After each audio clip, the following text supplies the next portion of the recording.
Dan memang ini sebenarnya kok sampai terjadi itu juga aneh. Harusnya konsultasi misalkan dengan keluarga, kalau keluarga bisa menyediakan, ini memang dari dua belah pihak itu ada miscommunication saya rasa.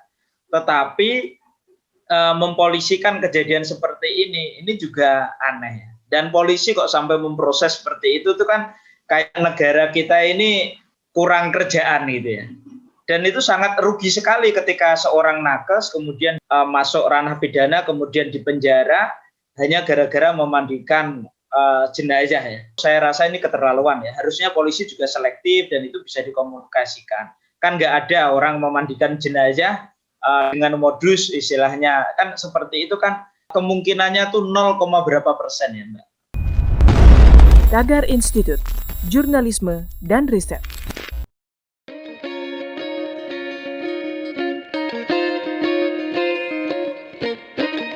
Boleh. Cak ya, oke sudah mulai direkam. Ya, yang pertama tentang jenazah COVID dulu. 1, 2, 3.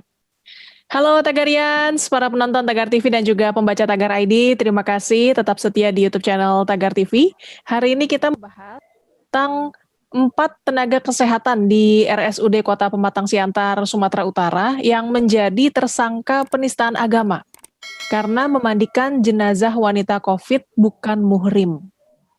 Polisi menetapkan mereka tersangka pada 25 November 2020 atas laporan Fauzi Munte, suami dari almarhumah, dengan ancaman hukuman 5 tahun penjara. Lalu bagaimana seorang pemuka agama melihat kasus ini? Untuk membahasnya, saya, Kori Olivia, sudah bersama dengan Ustadz Sukron Makmun, intelektual Nahdlatul Ulama sekaligus penulis buku Moderatisme Islam dalam Konteks Indonesia Kekinian. Assalamualaikum Ustadz Sukron, apa kabarnya? Waalaikumsalam warahmatullahi wabarakatuh. Baik Mbak Kori, sehat alhamdulillah.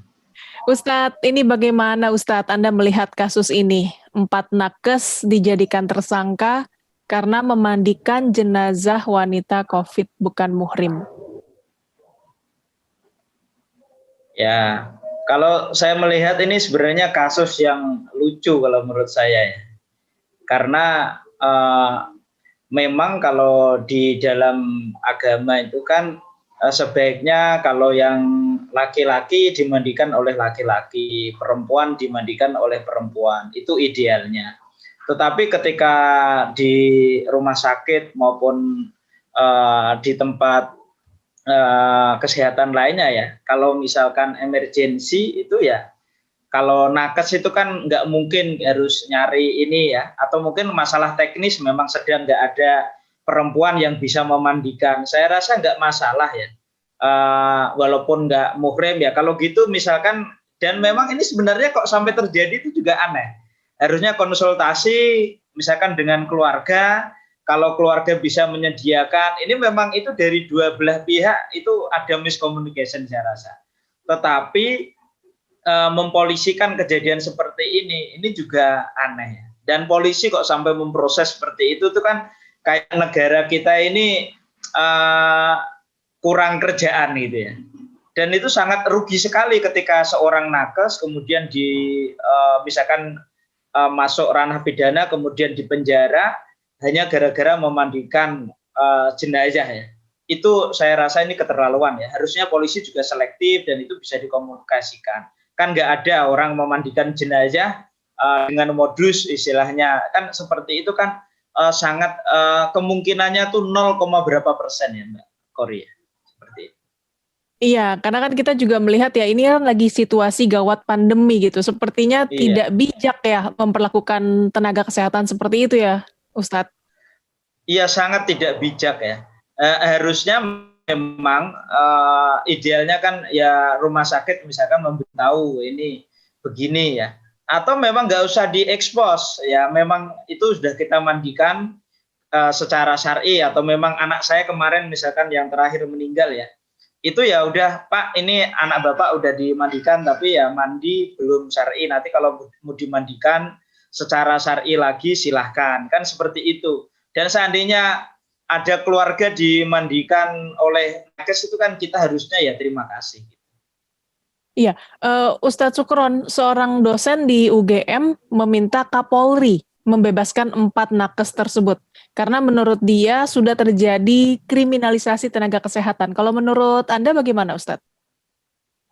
Ya kalau mungkin ya bukan kriminalisasi ya, tapi ini juga polisinya itu harusnya juga jangan semuanya kasus itu mana yang delik aduan dan ini harus yang efek dominonya itu ini juga harus dilihat efek dominonya juga gitu Mbak.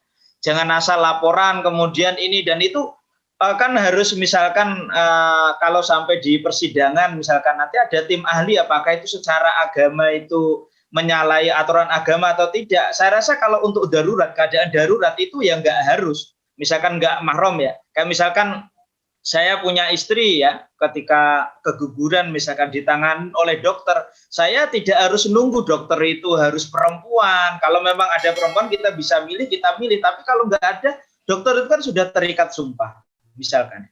Jadi kita nggak perlu khawatir ya, harus ini. Nah, sementara Muslim sendiri ya belum banyak provide misalkan tenaga kesehatan maupun dokter yang ada di mana-mana. Artinya ketika kita mau konsep yang sangat ideal, kita juga harus menyediakan tenaga kesehatan atau dokter yang memang dari kalangan Muslim, harusnya seperti itu gitu. Atau kalau misalkan orang itu sensitif dengan keagamaan, harusnya ditaruh di rumah sakit Islam gitu.